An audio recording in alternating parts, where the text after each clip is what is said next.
Hi friends, and welcome to Jen and Matt Talk About the Bible. We are at episode 28, and we're in the third week of Advent, the week of joy.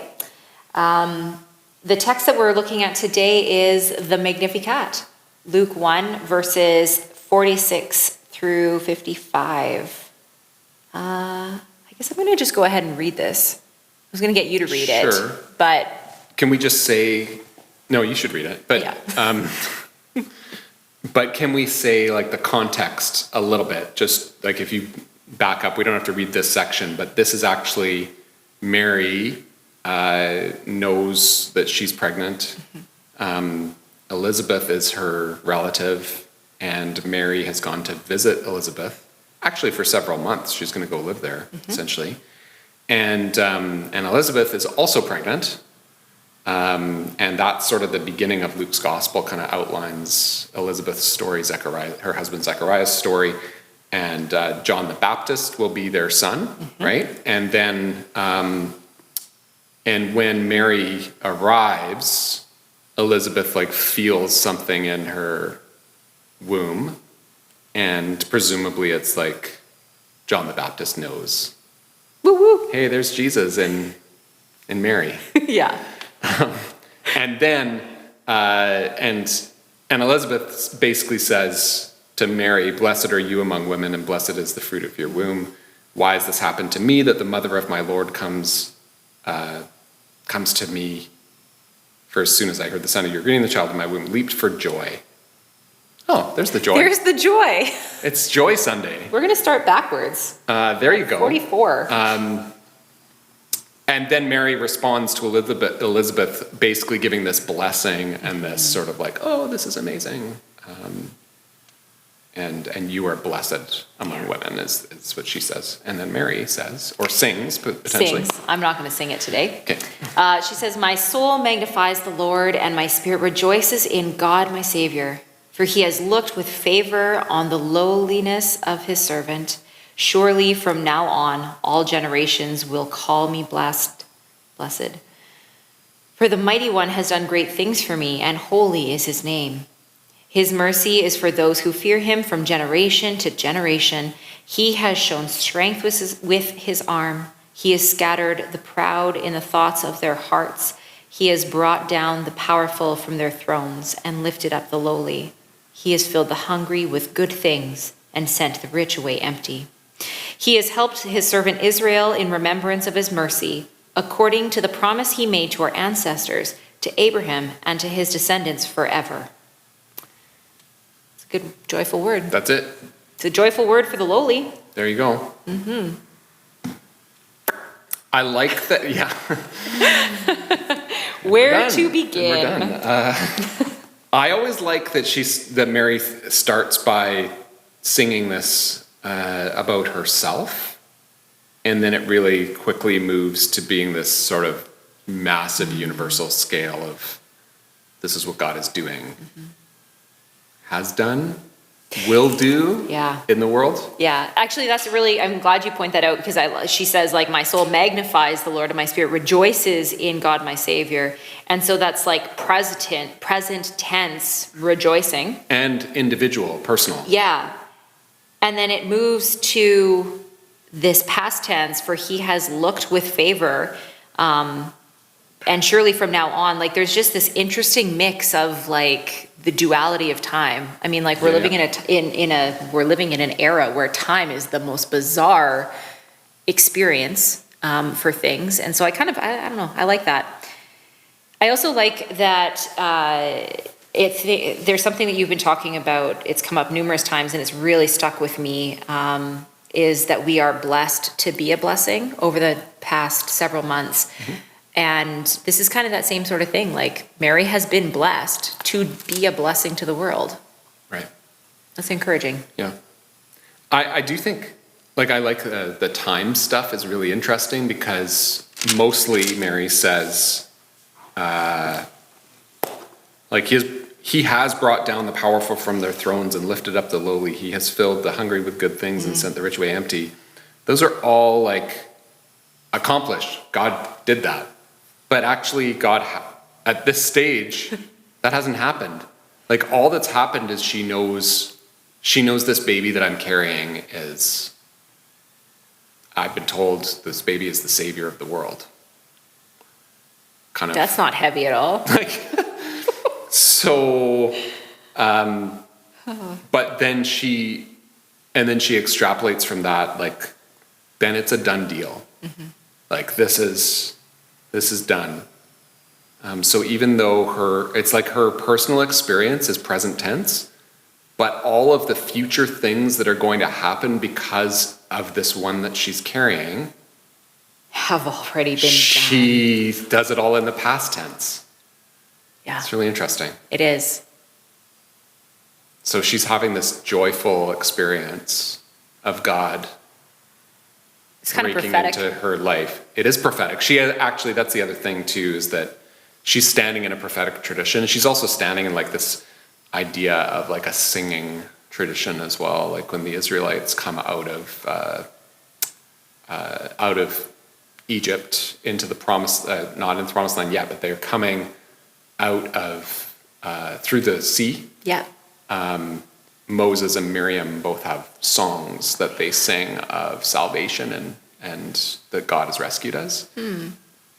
And God has, but they're not at the promised land yet, right? So it's sort of this, it's now and not yet.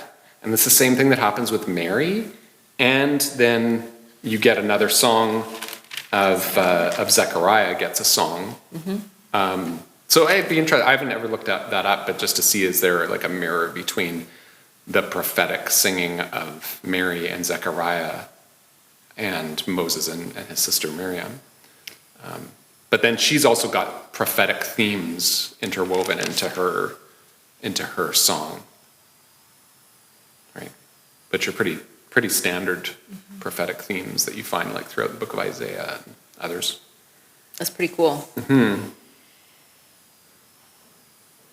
And like what a joyful and encouraging word of the conquering, that has been done. And I think of a lot of different traditions of Christianity where people really stand assured in like the victory has been won, and they really have a lens of life looking through the victory that has already happened. And that's really encouraging and really great to know, like, yeah, we may have struggles in the daily grind, but we have the assurance and the hope and the joy to know that it's already been won. I think that's maybe some of the hope that we need to continue to hold on to during this season. Yeah, there's something about, in verse 54, he has helped his servant Israel in remembrance of his mercy. Mm. There's something that connects to last week's reading as well, or is it 2 weeks ago now? But it was this 2 weeks ago, asking God to don't forget that we're your people. Yeah, you right? love us. You love us. And Mary has that same theme. It's kind of interesting to think, God is helping his people because God is remembering his own mercy. Mm-hmm. Right? It's like, oh yeah, finally we have the fulfillment of all the promises are here now. Wow. That Mary is now carrying into the world in Jesus. And it's because God has decided this is the opportune time to now fully remember my mercy and my grace toward these people. So here you go. Here's Jesus. That's pretty neat. Wow. It's powerful to think like, I'm just thinking of like the literal experience of this, of, knock, knock, knock. Oh, I open the door. Oh, hey, cousin, you've arrived. And whoa, what is happening? My baby just like had a crazy dance party. What's going on? I remember when my firstborn was in me and she like would have dance parties. Right. It was wild. But like for that, and then to speak a blessing to know like, wow, you're pregnant. She's newly pregnant. She wouldn't likely be showing yet. And back then it seems like women probably wore flowy clothes. You wouldn't necessarily know. But clearly she knew because the Spirit somehow communicated this and spoke a blessing over her. And then Mary's response is to sing. I just think of like how wild that is. That's very much the Spirit at play, clearly. Yeah. I think that's not what our context of. I totally agree with you. I also think like we don't have a cultural context for this at all. No. Like we don't relate to this. Not unless you're the closest thing for me was like visiting Malawi, and like every time there was like anytime we visited somewhere new, there was always a group of women who were singing. Sometimes there were men singing, but most often it was like women, maybe kids as well, dancing and singing as a way of like greeting or celebrating or rejoicing or thanking or whatever. Like that just might be, the singing aspect of it might be a fairly natural response to, this is what we do when we're celebrating. This is what we do when we are wanting to say thank you or wanting to express our joy, is we're going to sing. So I think that might, we don't do that. The closest thing that I have to that is like English football matches, where that's like, a good analogy though. where it's like, right, because like it's like they're singing. We can't repeat the words that they're singing. No. In the podcast, but they're songs that are known. Right, and for celebration or for anger too. Like absolutely. That's kind of interesting. Same kind of thing. Yeah, Different and we do that in worship context as well. We're like, okay, well, what are we singing as a way of celebrating or giving thanks or praising, right? So that part is kind of interesting, just to kind of think of that. I think the bigger deal about the Magnificat is this is so central. Like this text is so important and has held such an important place in the Christian tradition. And transcends that though, like the Magnificat is something that is like, it's part of the tradition that people experience every year, whether you're Christian or not. You go and you listen to the Messiah because the music is riveting, whether you're Christian or not. Yeah. Right? True. So it's kind of interesting how God continues to have these professions being shared. Right. For me, I was also thinking about like, what does it mean for Mary to be a core prophet? Like she is obviously, like the Catholic Church will have a lot of great things to say about Mary. And Protestants, I think, need to say more good things about Mary than we do. Probably. And all but she's like, it's almost like there's like her and then John the Baptist, who are sort of like we don't really have prophets in the New Testament in the same way as we have prophets in the Old Testament. But I feel like if we were going to, like those seem to be core ones. Like, okay, John the Baptist, yeah, like the precursors to Jesus, like who are the ones who are like pointing the way? I don't know. I don't always think about Mary in that way as prophetic, but this text is a prophetic text. Yeah, there's something really important about that. I don't know. That's cool. I think that's something for us to continue to think and reflect on, and I look forward to knowing what you say on Sunday about that. Yeah, for sure. For sure. Is there anything more that you want to, I mean, like there's so much good stuff in here. I do like what, this is actually isn't in the Magnificat, but it's right before the Magnificat, what Elizabeth says. I'm actually kind of intrigued by what Elizabeth says. Blessed is she who believed that there would be a fulfillment of what was spoken to her by the Lord. That's verse 45. That's the last thing that Elizabeth says before Mary responds with her song. So, I don't know. I think that's kind of an interesting phrase. Kind of just jumped out at me because, like, it's an interesting, like, we can think about that in terms of, like, well, what was Mary going through? But it'd be an interesting thing to apply that phrase directly to our lives. Like, I'm not a fan of pulling things out of their context, as people know. But wouldn't that be an interesting one to pull out of our context and say, like, what are we believing? Like, what have we heard from God? Like, if we think about our Advent themes that are developing, we had we know we need God to speak. We know we need God to say something. Then we've heard a little bit about that in Isaiah 40.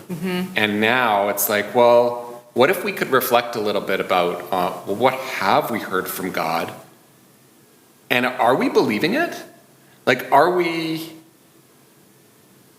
can we stand with Mary and be blessed because we believed that there would be a fulfillment of what was spoken to us by the Lord? Do we actually believe it? And you can look ahead a little bit to Christmas and say, well, okay, God came into this world as this baby, as Jesus, and lived for us, died for us, was raised for us. And what difference does that make? Like, do we actually believe that? And do we believe what God's promises are in our life now? Like, do we hold on to them? Could we actually sing Mary's song and be like, yeah, I'm going to sing this in the past tense, as though God is taking care of these things? Could we do that? Because I don't always feel like I could actually sing this song. But maybe this is the season to say, okay, well, maybe I can try to stand in this tradition with her. I don't know. I appreciate that. Those are my thoughts. Those are fantastic thoughts, and I will move through this week thinking about that and reflecting on, what has God been speaking, and do I believe that will come to pass? I appreciate that. Great. We will see you all next week.